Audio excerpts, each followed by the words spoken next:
সামন্তকমণির উপাখ্যান থেকে আমরা কি শিক্ষা নিতে পারি? মন দিয়ে শুনে যাবেন সকলে।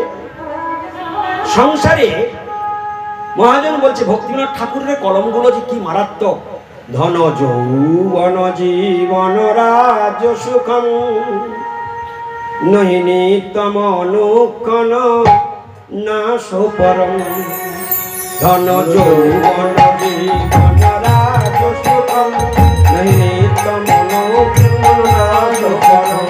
ত্যাজ গ্রাম্য কথা সকলং বিফলং, কথা সকলং বিফলং, ত্যাজ গ্রাম্য কথা সকলং বিফলং, কথা সকলং বিফলং। ভজ গোত্র মকানন কুঞ্জ বিভং, ভজ গোত্র মকানন কুঞ্জ বিভং, ভজ গোত্র মকানন কুঞ্জ বিভং, ভজ গোত্র মকানন কুঞ্জ বিভং, গোত্র মকানন কুঞ্জ বিভং। এই যে গানগুলো গাওয়া হচ্ছে সব কার লেখা জানো তো? সব ঠাকুর ভক্তিবিনোদ। আচ্ছা, আপনাদের গর্ব হচ্ছে না? আপনাদের মনে মনে গর্ব হয় না ভক্তিবিনোদ ঠাকুরের জন্য? হ্যাঁ, প্রদীপ সকলার আলো দিয়ে গেল, কিন্তু প্রদীপের তলায় অন্ধকার হয়ে গেল। কি? প্রদীপের তলায় অন্ধকার হয়ে রইল। হ্যাঁ, কি অবস্থা বুঝতে পারছেন? আর সেই ভক্তিবিনোদ ঠাকুরের আলোতে আজকে সারা পৃথিবী আলোকিত হচ্ছে ভক্তিবিনোদ ঠাকুরের আলো। আপনারা কতটুকু খোঁজ রাখেন? সারা পৃথিবী আলোকিত হচ্ছে ভক্তিবিনোদ ঠাকুরের। ভক্তিবিনোদ ঠাকুরের দয়া, তার দান। এই জন্য মহাজন কি বলেছেন জানেন? যে সরগোস্বামীর নাম আমরা শুনেছি, শ্রীরূপ শ্রী সনাতন ভট্ট রঘুনাথ, শ্রীজীব গোপাল ভট্ট দাস রঘুনাথ, মুনি ঋষিগণ তারা সমস্ত মহাত্মাগণ তারা বলে গিয়েছেন যে ভক্তিবিনোদ ঠাকুর ওই সরগোস্বামীর পরের স্টেপে ইনি হচ্ছেন সপ্তম গোস্বামী। ভক্তিবিনোদ ঠাকুরকে সপ্তম গোস্বামী নামে আখ্যা দিয়েছে। তার দয়া, তার দান সারা জগতে ধন্য ধন্য ধন্য ধন্য করছে।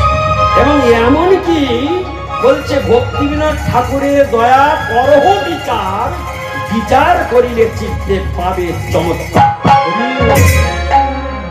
ভক্তিবিনোদ ঠাকুর কি যে দান দিয়েছে আপনাদের কাছে সারা দিন রাত বললেও শেষ হবে না। ভক্তিবিনোদ ঠাকুর, ভক্তিবিনোদ ঠাকুর, ভক্তিবিনোদ ঠাকুর করে সারা বৈষ্ণব জগৎ তাকে মাথার মস্তকের মণি করে দিতে। আজকে সারা বৈষ্ণব জগৎ বাঁচিয়ে দিয়ে গেছে ভক্তিবিনোদ ঠাকুর। ভক্তিবিনোদ ঠাকুরকে যারা চিনতে পারলো না তারা সত্যিই দুর্ভাগা, তারা সত্যিই পড়া কপাল। তাঁরই কীর্তন মুখে মুখে চলে আসে। ধন যৌবন জীবন রাজ্য সুখম নিহিত মন ধন নাশ পরম।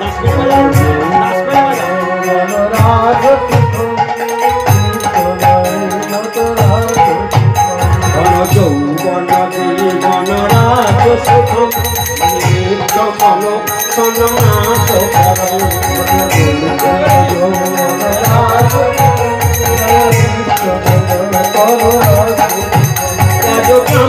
কথা সকল বিফলং, কথা সকল বিফলং, কথা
কিছু বুঝতে পারলেন ভক্তিবিনোদ ঠাকুরের কীর্তন?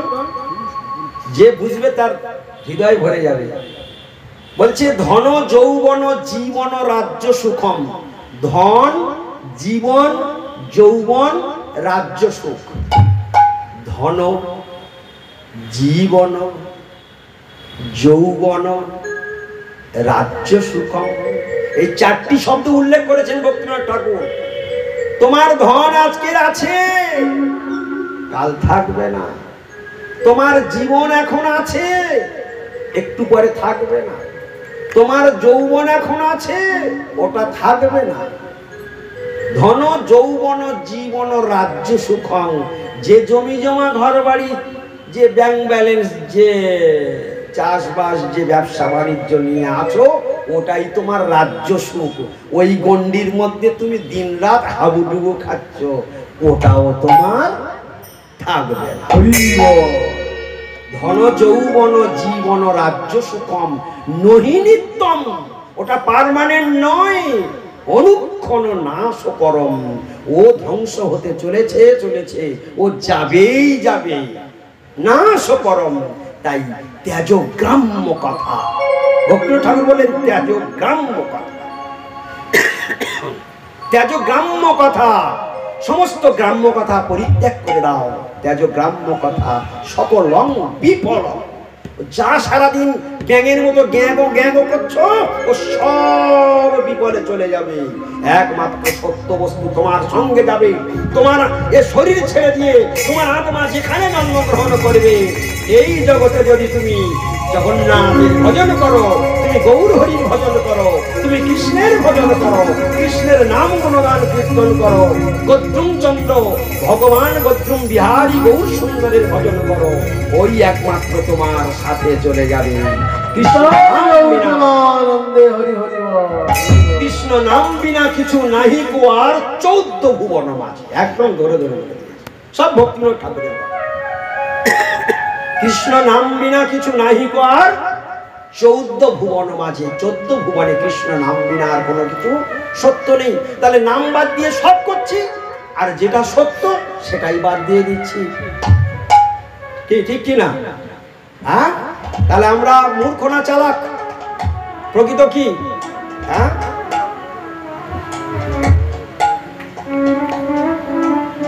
কিন্তু কেউ যদি আমাকে মূর্খ বলে, আমি তাকে ছেড়ে দেবো? গৌর প্রেমানন্দ হরি বল। দেখলেন তো? তো এই হলো আমাদের জীবন। কেন এতটুকু বললাম? ওই যে ধন থাকে না, সেই ধনের কি পরিণাম, সেটার জন্য ওই সামন্তক মণির উপাখ্যান। এখন সামন্তক মণির উপাখ্যান শুনতে চলেছি। এই ধনের জন্য কিরকম অপমান হয়, এই ধনের জন্য কিভাবে বদনাম নিতে হয়, এই ধনের জন্য কিভাবে চোর অপবাদ নিতে হয়, এই ধনের কারণে কিভাবে প্রাণ নাশ হয়, তা সেইটাকে জগতে তুলে ধরবার জন্য এই ভাগবতে সামন্তক মণির উপাখ্যান স্থান পেয়েছে। সবাই কি বলুন তো? কি বললাম? সামন্তক মণি বলুন একবার। হ্যাঁ, এখন আমরা শুনতে চলেছি সামন্তক মণির উপাখ্যান। ওইটুকুর জন্য এই ভক্তিনাথ ঠাকুরের কীর্তনটি আমি গাইলাম।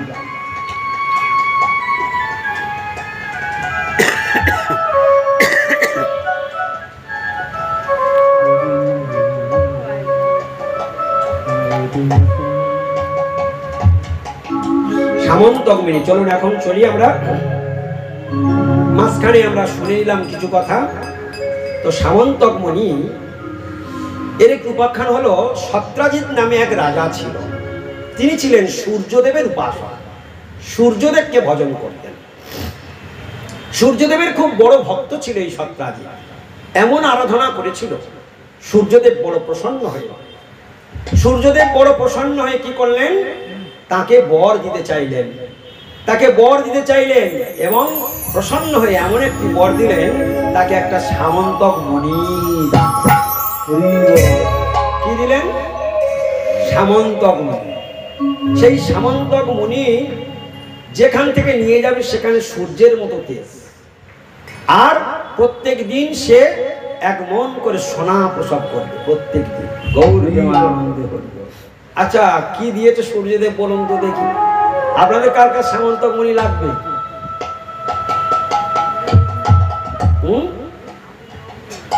লাগবে না? ও হরে কৃষ্ণ। এখন এই সামন্তক মুনি নিয়ে সত্রাজিৎ সর্বদাই বিচরণ করে। একদিন ভগবানের লীলা বড় বোঝা বড় দায়।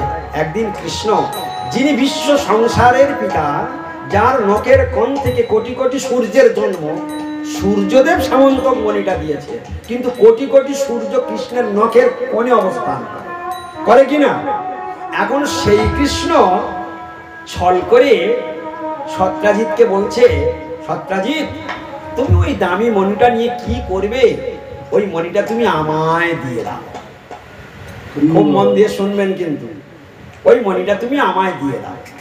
সত্রাজিৎ বলে, না না না, মাথা খারাপ, আমি সূর্যদেবকে আরাধনা করে পেয়েছি, সূর্যদেব বড় প্রসন্ন হয়ে এটা আমাকে দিয়েছে, এটা এই মণি আমি কাউকে দিতে পারবো না। কৃষ্ণ আর দ্বিতীয় কোনো কথা বললেন না। এই যে কৃষ্ণের লীলা বোঝা বড় দায়। এখন এর বেশ কিছুদিন পর ওই সত্রাজিতের ভাইয়ের নাম হলো প্রসেনজিৎ।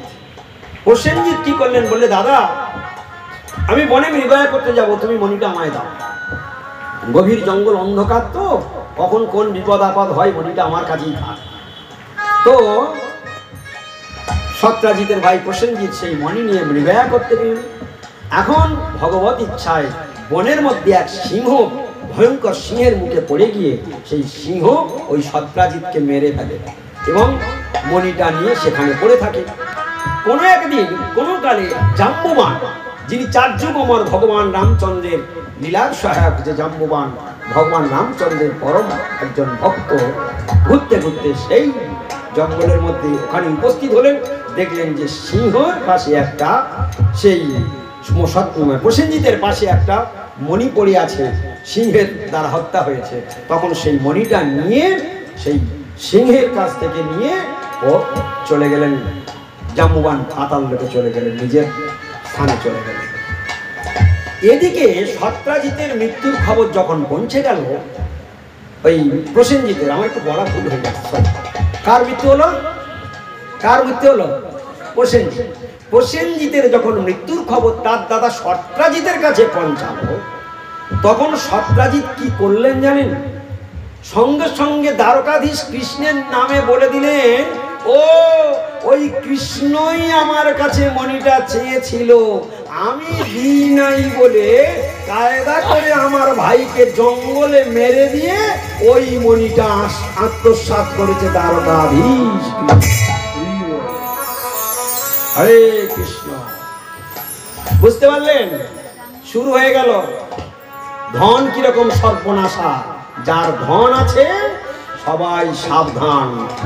এই জন্য ভক্তিনাথ ঠাকুরের কীর্তনটা আমি এমনি এমনি গাইনি। ধন যৌবন জীবন রাজ্য সুখম নহি নিত্যম অনুক্ষণ নাশ পরম।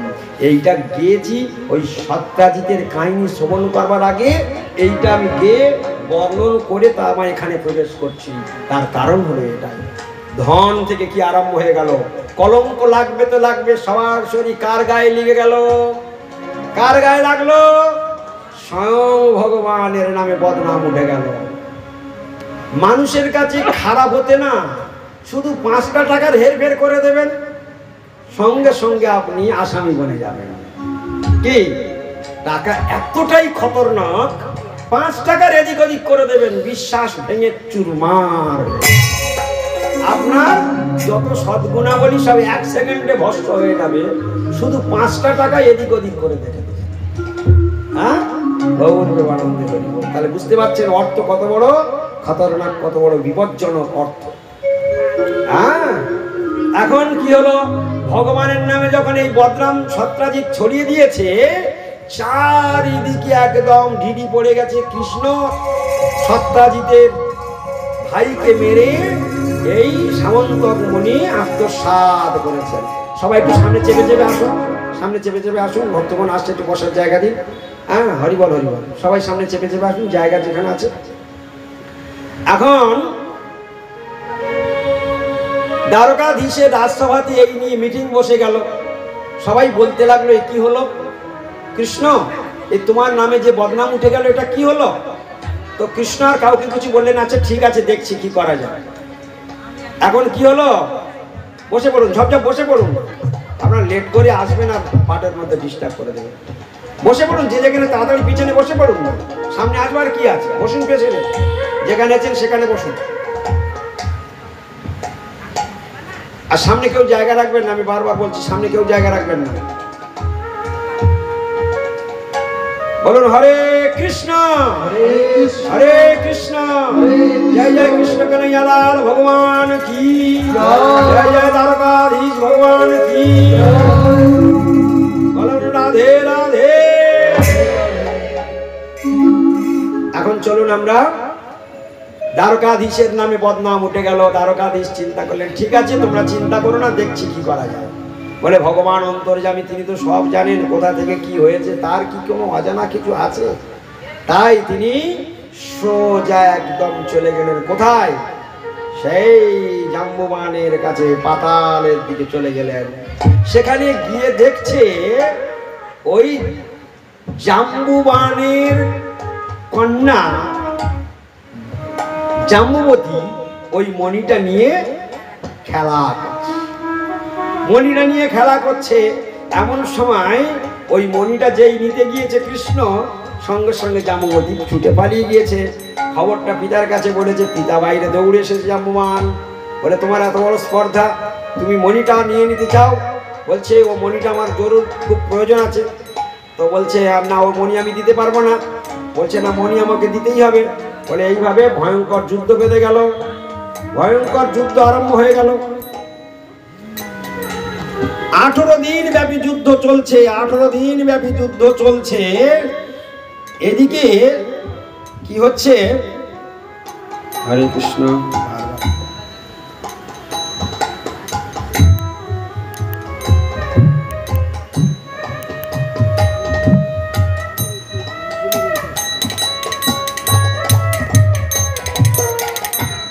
হরে কৃষ্ণ হরে কৃষ্ণ, হরে বল হরে বল।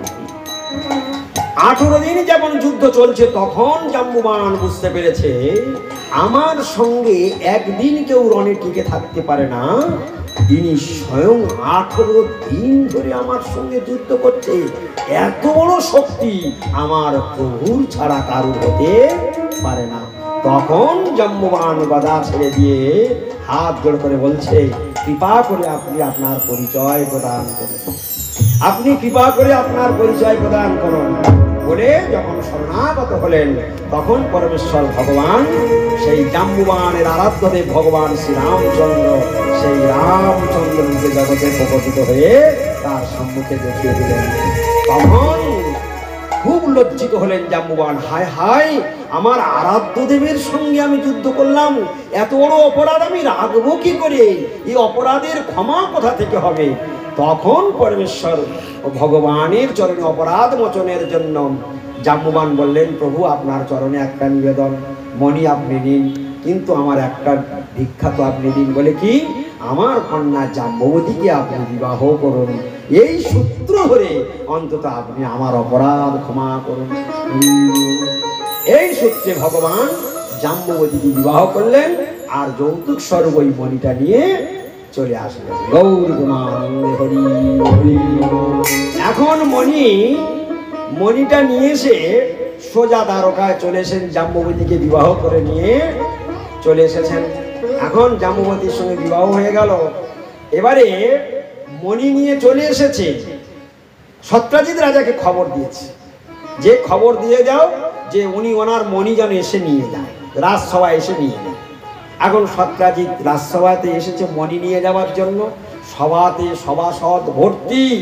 সেইখানে ওই মণির সমস্ত আদ্য বৃত্তান্ত ভগবান শ্রীকৃষ্ণ ব্যাখ্যা করলেন, যে এই মণিটা প্রসেনজিৎ নিয়ে বনে গিয়েছিল, সেখানে সিংহ তাকে হত্যা করে তাকে খেয়ে ফেলেছে, এবং সেই সিংহের কাছ থেকে মণিটা নিয়ে জাম্বুবান পাতাললোকে চলে গিয়েছে। জাম্বুবানের সঙ্গে যুদ্ধ করে সেই মণি আজকের আমি এখানে ফিরিয়ে নিয়ে এসেছি, শুধু আমার কলঙ্ক মোচনের জন্য। তাই সত্রাজিৎ, এই মণি আমি তোমাকে, যেই এত ঘটনা সব খুলে সবার মাঝখানে বললেন, সত্রাজিৎ মাথা নত করলেন। কেন? অপবাদটা কে দিয়েছিল? অপবাদ কে দিয়েছিল?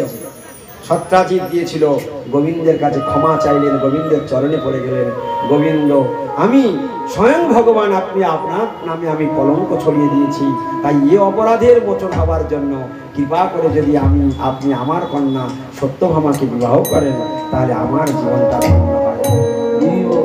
ভগবান বলেন এই মণিটা যৌতুক স্বরূপ আপনাকে আমি দিয়ে দিচ্ছি। বলে না, ওই মণি আমার লাগবে না, তোমার কথা রক্ষার জন্য তোমার কন্যা সত্যভামাকেই আমি বিবাহ করব। জয় জয় সত্যভামা দেবী কি। এই হলো সামন্তক মণি। এই সামন্তক মণির এখন অনেক উপাখ্যান এখনো রয়েছে। ওই সত্রাজিৎ ওই মণিটা নিয়ে চলে গেলেন। এই করতে করতে কোনো এক সময় ওই সত্রাজিৎ যখন ওই মণিটা নিয়ে রয়েছে, অক্রূর এবং শতধন্যা একদিন যুক্তি করলেন, আরে ওই মণিটা অত দামি মণিটা ওর কাছে থেকে কি হবে? শতধন্যাকে বললেন, তুমি সত্রাজিৎকে হত্যা করে ওই মণিটা নিয়ে পালিয়ে আসো। অক্রূরের সঙ্গে সলা পরামর্শ করে সত্রাজিৎ একদিন ঘুমিয়ে আছে, ওই শতধন্যা গিয়ে সত্রাজিতের মুন্ডুটাই কেটে দিলেন, দিয়ে মণি নিয়ে পালিয়ে গেলেন। ততক্ষণে হস্তিনাপুরে সত্যভামা এবং শ্রীকৃষ্ণ তখন গিয়েছিলেন হস্তিনাপুরে যুধিষ্ঠির মহারাজের ওখানে। সত্যভামা পিতার মৃত্যুর সংবাদ পেয়ে খুব কাঁদতে লাগলেন এবং সেই খবর হস্তিনাপুরে চলে গেল। কৃষ্ণ তাড়াতাড়ি সেখান থেকে এলেন, কে এই হত্যা করলো, কেই হত্যা করলো। এই করতে করতে গালাগুসো হতে হতে জানতে পারলো যে শতধন্যা এই কাজ করেছে। সঙ্গে সঙ্গে কৃষ্ণ দ্রুতগতিতে সেই শতধন্যাকে তার পিছনে রথ নিয়ে তাড়া করলেন এবং সেই শতধন্যাকে তিনি বধ করে দিলেন। কিন্তু শতধন্যা ততক্ষণে কি করে মণিটা প্রাণ ভয়ে ওই অক্রূরের কাছে দিয়ে পালিয়ে গিয়েছে। আর শতধন্যাকে হত্যা করে দেখলো, তার সব সার্চ করে দেখলো তার শরীরে কোথাও মণি নেই। বলরাম তখন বললেন, কৃষ্ণ না জেনে শতধন্যাকে হত্যা করে দিলি, তা ঠিক আছে তুই এখন যা, আমি কিছুদিন এখন এই জনকপুরীতে ঘুরে যাই, আর এখন তুই এখন ফিরে যা, আমি এখন আর যাচ্ছি না দিন করে। বলে এদিকে কৃষ্ণ চলে আসলেন। এইবারে অক্রূর চিন্তা করছে, আরে মণিটা তুই এবার আমার কাছে, এবার তো আমার তো শেষকালে প্রাণ যাবে, কারণ শতধন্যার আমি দুজনে যুক্তি করে করেছি, এখন শতধন্যার তো প্রাণ নিয়ে নিলে ভগবান, আমারও রেহাই হবে না। ও তখন চিন্তা করে অক্রূর তখন কি করলো, ও দ্বারকা ছেড়ে পালিয়ে গেল। এখন এই অক্রূরের একটা ফাংশন আছে। অক্রূর ওর একটা এমন একটা গুণ ছিল, ও যেখানে থাকবে না সেখানে অলক্ষণ, কুলক্ষণ, বজ্রপাত, বৃষ্টি আদি এই সমস্ত আসতে থাকে। যখন অক্রূর ছেড়ে পালিয়ে গিয়েছে তখন এইগুলো অকারণে দেখা দিচ্ছে। তখন আর কারোর বুঝতে বাকি থাকেনি যে এই মণিটা নিশ্চয়ই এই মণির সঙ্গে ওই অক্রূর জড়িয়ে গেছে। অক্রূর জড়িয়ে গেছে এই মণির সঙ্গে, সঙ্গে সঙ্গে তাহলে অক্রূরের মতো ভক্তেরও গায়ে কালিমা লেগে গেল। শতধন্যার মৃত্যু হলো এই মণির কারণে, সত্রাজিতের মৃত্যু হলো এই মণির কারণে, প্রসেনজিতের মৃত্যু হলো এই মণির কারণে, জাম্বুবানের ভগবানের চরণে অপরাধ হলো এই মণির কারণে, আর সত্রাজিতের ভগবানের চরণে অপরাধ করলেন এই মণির কারণে, আর এই মণির কারণে ভগবান গোবিন্দের গায়ে লাগলো কলঙ্ক, মিথ্যা কলঙ্ক। বুঝছি না বলো? এবার অক্রূর তো ভয়ে পালিয়ে গিয়েছে, এখন সেই অক্রূরকে ভগবান বুঝতে পেরেছে, ভালোভাবে সান্ত্বনা দিয়ে তাকে ডেকে আনলেন, না না তোমার কোনো ভয় নেই বলে অক্রূরকে ডেকে আসলেন। এই দ্বারকার সবার মাঝখানে ভগবান শ্রীকৃষ্ণ বললেন, অক্রূর তোমার কোনো চিন্তা নেই, তুমি কোনো চিন্তা করো না, তুমি নির্ভয়ে নিঃসংকোচে তুমি বলো মণি কোথায়, কি আছে, সেই মণিটা তুমি আমার সংবাদ দাও।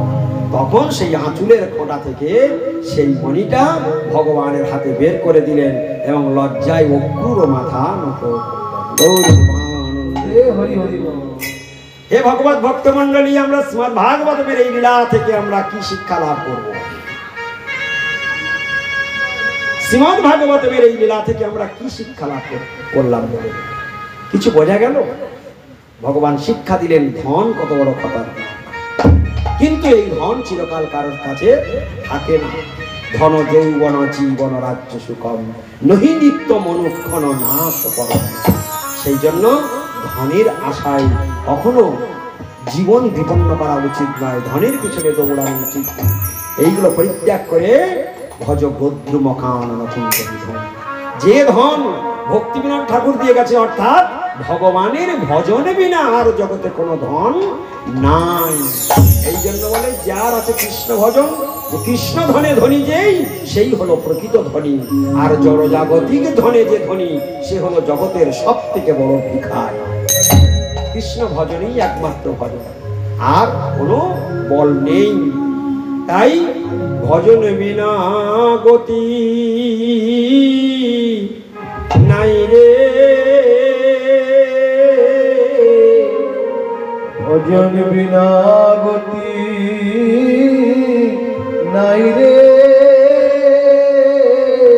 ওরে আমার মন মন্দ, ভজন বিনা গতি নাই রে। ওরে আমার মন মন্দ, ভজন বিনা গতি নাই রে। আরে ভজরে ভজরে আমার মনয়তি মন্দ, ভজরে ভজরে মনয়তি মন্দ। আপনারা সকলে গাইতে পারেন তো? আমার সঙ্গে একটু গাইবেন। ভজরে ভজরে আমার মনয়তি মন্দ, ভজরে ভজরে মনয়তি মন্দ। ভজন বিনা গতি নাই রে, ভজন বিনা গতি নাই রে। ওরে আমার মন মন্দ, ভজন বিনা গতি নাই রে। ওরে আমার মন মন্দ, ভজন বিনা গতি নাই রে। ভজ ব্রজবনে রাধা কৃষ্ণ চরণার ভজ ব্রজবনে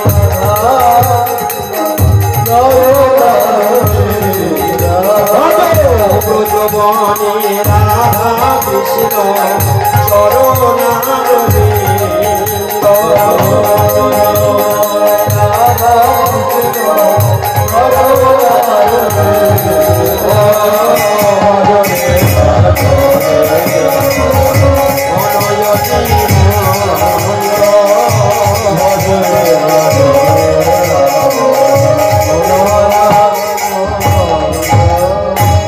তাই জীবনে যদি কোনোদিন প্রতিষ্ঠিত হতে হয়, তাহলে অবশ্যই কৃষ্ণ ভজনই একমাত্র ঊর্ধ্বগতির রাস্তা, আর দ্বিতীয় কোনো রাস্তা খোলা নেই।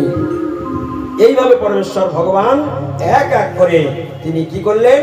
নাগনজিতিকে বিবাহ করলেন, মিত্রাবিন্দাকে বিবাহ করলেন, আর কি নাগনজিতিকে বিবাহ করলেন, ভদ্রা এবং লক্ষণা পরপরেই 8 জন মহিষীকে এক এক করে বিবাহ করলেন। এরপর 8 মহিষী, আর এরপরে আর একটা উপাখ্যান আমরা শ্রবণ করব। আমরা শুনেছি কৃষ্ণের কতগুলি মহিষী? কতগুলি? 16,108। এখন এক এক করে কৃষ্ণ কতগুলি বিবাহ করলেন?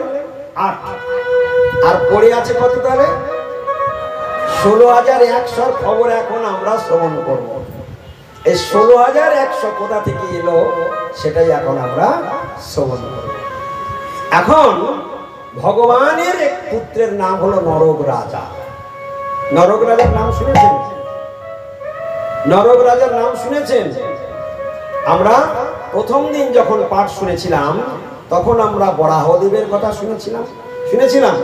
বসতি দশন শিখরে ধরণী তব লগ্না, শশিনী কলঙ্ক কলে বনি মগ্না। দশন শিখরে ধরণী তব লগ্না, শশিনী কলঙ্ক কলে বনি মগ্না।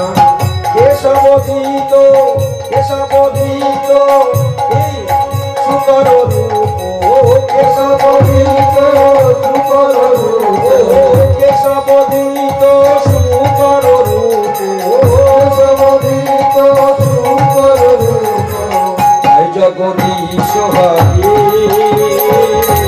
জয় জগদীশ হরে জয় জগদীশ হরে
जय जय बराहदेव भगवान की কেনই বরাহর অবতার কথা শুনলাম এই বরাহদেব কি করেছিলেন হিরণ্যাক্ষকে বধ করে তার দন্তে করে পৃথিবীকে পাতালে নিয়ে চলে গিয়েছিল হিরণ্যাক্ষ বরাহদেব হিরণ্যাক্ষকে বধ করে দশন শিখরে বসতি দশন শিখরে ধরিত্রী দেবীকে দন্তের অগ্রভাগে বসিয়ে পৃথিবীকে পাতাল থেকে তুলে জলের উপরে স্থাপন সেই সূত্রে ভূপতি হলেন বরাহদেব আর ধরিত্রী দেবীকে পৃথিবী তাই বরাহদেবের সঙ্গে ধরিত্রী দেবীর মিলনে এই পুত্রের জন্ম হয় তার নাম নরগ্রাস তার নাম কি হয় নরক এখন সঙ্গের প্রভাবে ওই বানাসুর আদি এদের কুসঙ্গ প্রভাবে ধীরে ধীরে এই নরকাসুর আগে ধার্মিক ছিলেন পরবর্তীকালে সঙ্গ প্রভাবে সে দুষ্ট সঙ্গে পড়ে যেমন আমরা শুনে এসেছি অজাম তিনি ব্রাহ্মণ ছিলেন সৎ ছিলেন কিন্তু কুসঙ্গ প্রভাবে তার জীবনটা অসৎ পথে চলে গিয়েছে নরকাসুর এইরকম ভালো ছিল প্রথমে কিন্তু বানাসুর আদি অন্যান্য অসুরের সংস্পর্শে এসে তিনি অসুরে পরিণত হয়েছেন ধীরে ধীরে তার মনের মধ্যে একটি কুবাসনা তৈরি হলো এতটাই শক্তিশালী ছিল যে হরে কৃষ্ণ এতটাই শক্তিশালী ছিল ধীরে ধীরে তার মনের মধ্যে বাসনা হলো কি এক এক যুদ্ধ করে সমস্ত রাজাদেরকে পরাজিত করে তাদের সমস্ত রাজকন্যাগুলোকে হরণ করে এনে কারাগারে বন্দী করতে লাগল তার স্বপ্ন দেখছিল নরকরাজ স্বপ্ন দেখছিল যে আমি 1 লক্ষ রাজকন্যাকে ধরে ধরে নিয়ে আসবো কারাগারে বন্দী করবো একসঙ্গে 1 লক্ষ রাজকন্যাকে বিবাহ করব স্বপ্ন দেখেছেন হরে কৃষ্ণ আপনাদের বা এই জগতের কোনো মানুষের একটা আধা সুন্দরী কন্যা বিবাহ করবার ইচ্ছা হয় নররাজের কটা বিবাহ করবার ইচ্ছা হয়েছে 1 লক্ষ রাজরানীকে ধরে এনে কি রাজকন্যাকে ধরে এনে কারাগারে রেখে দেবে একসঙ্গে বিবাহ করবে গৌর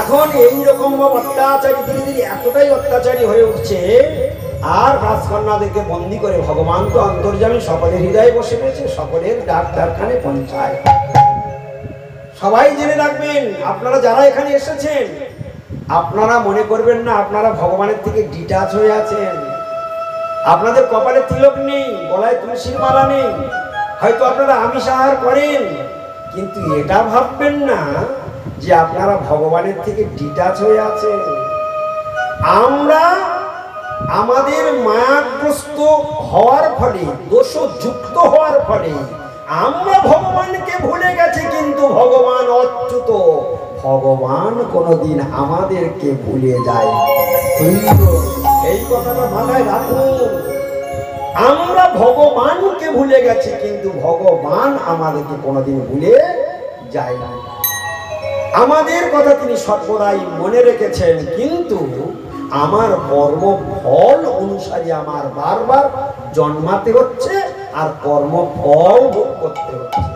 এই ভোগ করতে করতে করতে করতে ভ্রমিতে ভ্রমিতে ভ্রমিতে ভ্রমিতে কোনোদিন সাধুর সঙ্গে যদি কোনোদিন দেখা হয়, কোন শুদ্ধ সদাচারী সাধুর সঙ্গে যদি দেখা হয়, সেই সাধুর কৃপাতেই আবার ভগবানের চরণ সেবাতে যদি কোনোদিন আত্মনিয়োগ করতে পারি, আবার আমরা ভগবানের কৃপাতেই গোবিন্দের সন্তান সেই আমাদের আসল বাড়ি গোলক বৃন্দাবনে আমরা ফিরে চলে যাব।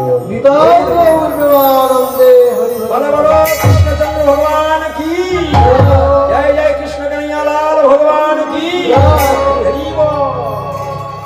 তাহলে ভগবান আমাদের ভুলে গেছেন, আমরা ভগবানকেই ভুলে গেছি।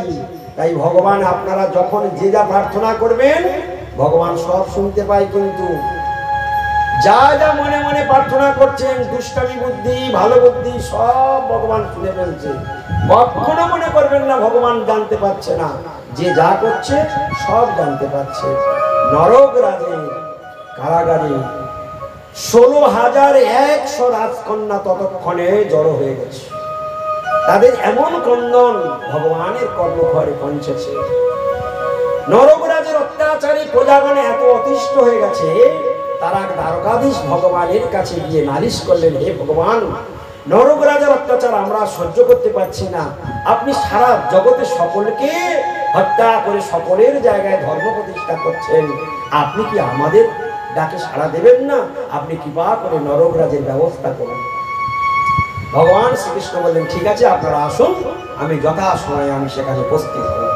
বলে ভগবান কি করলেন, রথ সাজিয়ে একবারে সৈন্য সামন্ত নিয়ে নরকাসুরকে বধ করার জন্য যাত্রা শুরু করলেন। এখন এই নরকাসুর কে? ভগবানেরই পুত্র। কি নরকাসুর কে? ভগবানেরই পুত্র। তার নিজের পুত্র যদি হয়, যদি সে দুষ্ট হয়, ভগবান বলেছেন পরিত্রাণায় সাধুনাং বিনাশায় চ দুষ্কৃতাম, আমি দুষ্কৃতকারীদেরকে বিনাশ করিনি আর সাধুদেরকে আমি রক্ষা করি। তাই নিজের পুত্র হলেও ভগবান সেই নরকাসুরের সঙ্গে যুদ্ধ করে সেই নরকাসুরকে বধ করে দিলেন। জয় জয় এখন সেই 16,100 রাজকন্যাকে কারাগার থেকে মুক্ত করে দিয়েছেন। যেই না মুক্ত করে দিয়েছেন, এখন সেই রাজকন্যাগণকে বলছে, এখন তোমরা নিশ্চিন্তে তোমরা নিজ নিজ রাজ প্রাসাদে সবাই ফিরে চলে যাও। এখন সেই সমস্ত রাজকন্যাগণ কাঁদছে না, বলছে, গোবিন্দ, এই নরকাসুর হাত ধরে আমাদেরকে রথে তুলেছে, এখন যদি আমরা নিজ নিজ রাজপ্রাসাদে ফিরে যাই, কোন রাজপুত্র কি আমাদের আর বিবাহ করবে? বা আমরা এতদিন কারাগারে বন্দী থাকার পরে যখন ফিরে যাব, নিজের রাজ্যের প্রজাগণ কি আমাদেরকে সম্মানের চোখে দেখবে?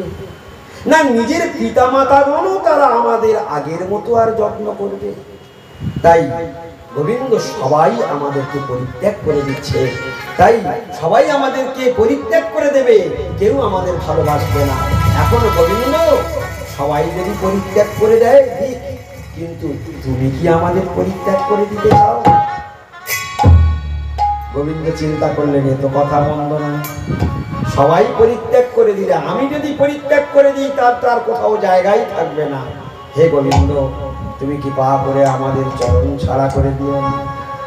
যখন সেই 16,100 রাজকন্যা কাঁদতে কাঁদতে গোবিন্দের কাছে প্রার্থনা করলেন, গোবিন্দ চিন্তা করলেন, আমি বিনা তো জগতের আর কেউ আশ্রয় নেই। তাই গোবিন্দ বললেন, ঠিক আছে, তোমাদের বাঞ্ছা পূর্ণ হোক। এই বলার সঙ্গে সঙ্গে কি হলো, ভগবান আদেশ দিয়ে দিলেন, শোনো, এই 16,100 রাজকন্যাকে পৃথক পৃথক রথে তোলো, পৃথক পৃথক প্রত্যেকের পার্সোনাল রথ, মণিমুক্ত জহরত খচিত রথে তুলবে। প্রত্যেক রথকে অতি সসম্মানে আদরের সঙ্গে বাদ্যি বাজনা করতে করতে রানীর সম্মানের সঙ্গে ভূষিত করে দ্বারকায় নিয়ে চলে যাও। ভগবানের আদেশ। সমস্ত রাজকন্যাদেরকে দ্বারকাতে আনা হলো। এখন ভগবান ইচ্ছাতে সেখানে কি হলো, 16,100 পৃথক রাজপ্রাসাদ ভগবত ইচ্ছাতে তৈরি হয়ে গেল। মানে অষ্টমহিষীর হচ্ছে 8টি রাজপ্রাসাদে, আর 16,100 জন্য আবার তৈরি হয়ে গেল 16,100 পৃথক পৃথক রাজপ্রাসাদ। দেখছেন ভগবান তো ভগবান, ভগবান কিরকম দেখুন। এই জন্য ভগবানের সঙ্গে কখনো কেউ তুলনা করবেন না। ভগবান বিশ্ব সংসার এক মুহূর্তে কাজ করে দিতে পারি, এক মুহূর্তেই সৃষ্টি করে দিতে পারে। এক মুহূর্তে খেলার ছলেই ধ্বংস করে দেবে, খেলার ছলেই সৃষ্টি করে দেবে। তাই জগতে অনেক মূর্খ কৃষ্ণ রাধা কৃষ্ণ সেজে লীলা করে আর উল্টা পাল্টা বক বক বক বক করতে করতে শুরু। এসব কথা কখনো কানে শোনা উচিত নয়।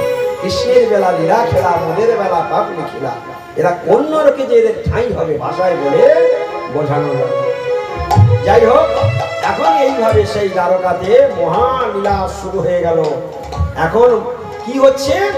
মহাবিবাহ যজ্ঞের আয়োজন হয়েছে।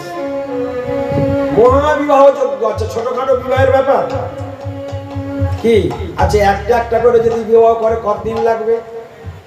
হ্যাঁ, একদিন একদিন করে 16,100 দিন লাগবে কি, ঠিক কি না? আর আমাদের এই সংসারের কোন টেপা যদি 10টা বিবাহ করে তাহলে কি করবে? একদিনে পারবে? টেপা যদি 10টা বিবাহ করে, টেপার 10 দিন বিবাহ করতে লাগবে কি, ঠিক কিনা বলুন? হ্যাঁ, টেপার পরে কি হালাক্কেল হবে সেটা পরের ব্যাপার, তাই না? তা 10 দিন লেগে যাবে। এখন গোবিন্দ কি করলেন দেখুন, গোবিন্দের বিভূতি দেখুন। গোবিন্দ কি করলেন? 16,100 প্যান্ডেল, পৃথক পৃথক প্যান্ডেল তৈরি হলো। হ্যাঁ, একদম সুসজ্জিত প্যান্ডেল তৈরি হলো। আর সেই প্যান্ডেলে 16,100 পুরোহিত তৈরি হলো এবং ভগবান নিজের অঙ্গ থেকে 16,100 রূপ একসঙ্গে ধারণ করে দিলেন। সমস্ত রাজ প্যান্ডেলে বিবাহ আরম্ভ হয়ে গেল, মহাসানাই বাদ্য শুরু হয়ে গেল, মহাযজ্ঞ আরম্ভ হয়ে গেল। গৌর প্রেমানন্দে হরি বল। জয় জয় দ্বারকাধীশ ভগবান কি, জয় জয় দ্বারকাধীশ ভগবান কি, জয় জয় দ্বারকাধীশ ভগবানের বিবাহ কি। আর দেখুন, সমস্ত রাজকন্যা আলাদা, কিন্তু একই কৃষ্ণ সব প্যান্ডেলে বিবাহ করে। এখন এইরকম বিবাহ লীলা হয়ে যাওয়ার পর একদিন নারদ মুনির বড় ইচ্ছা হয়েছে, আচ্ছা গোবিন্দ একা এই 16,100 রাজকন্যাকে নিয়ে কি করে সংসার করে? নারদ মুনির একটি ইচ্ছা হয়েছে গোবিন্দের সংসার দেখবার জন্য, বুঝলেন কিনা? গোবিন্দ কি করে সংসার করে এই জানবার ইচ্ছা হয়েছে। তো নারদ মুনি তখন ঠিক আছে, নারায়ণ নারায়ণ, হ্যাঁ একদম, আরে নারায়ণ নারায়ণ নারায়ণ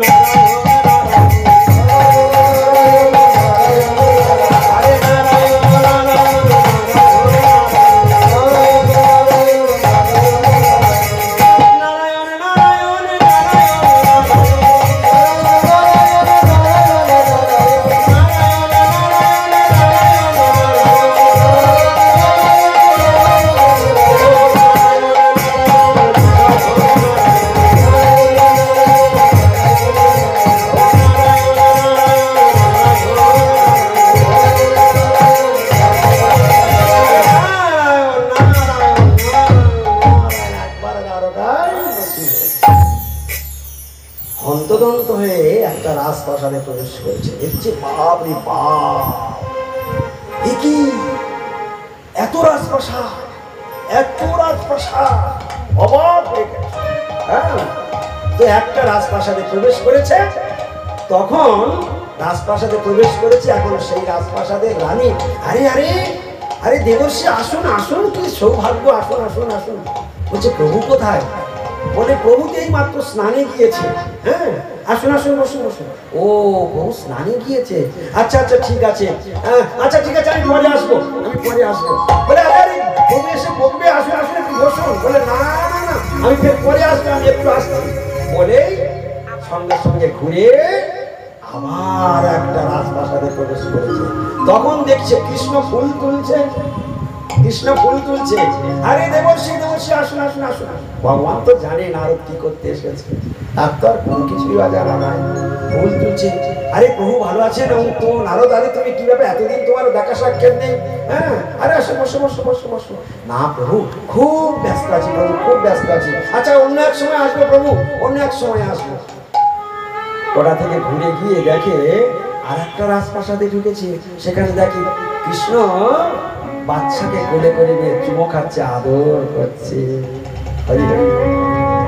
ওখান থেকে আরে আরে আরে আরে দেবর্ষি কি সৌভাগ্য, সব জায়গায় একই দেখছে, কি করছে, কোন রাজপ্রাসাদ কি করে সামলাচ্ছে। একটা একটা করে 10টা 20টা যাওয়ার পরে কি হলো, নারদের দম হয়ে গেল। তারপরে গিয়ে একটা রাজপ্রাসাদে ঢুকে আর গোবিন্দের চরণে পড়ে গেছে। গোবিন্দ তোমার লীলা বোঝা বড়, গোবিন্দ তোমার লীলা বোঝা বড় ভার, তুমি যে কি পারো আর কি পারো না, এই জন্য প্রভু তোমার নাম অনন্ত। তাই ভগবানের ইচ্ছাময় লীলাময় সরাট পুরুষ ভগবান শ্রীকৃষ্ণের লীলা বোঝা এত সহজ নয়। ভগবান বড় বিচিত্র ভগবান। তো সেই পরমেশ্বর ভগবানের লীলা দর্শন করলেন নারদ মুনি। এইভাবে ক্রমান্বয়ে আমরা আর একটু এগিয়ে যাব।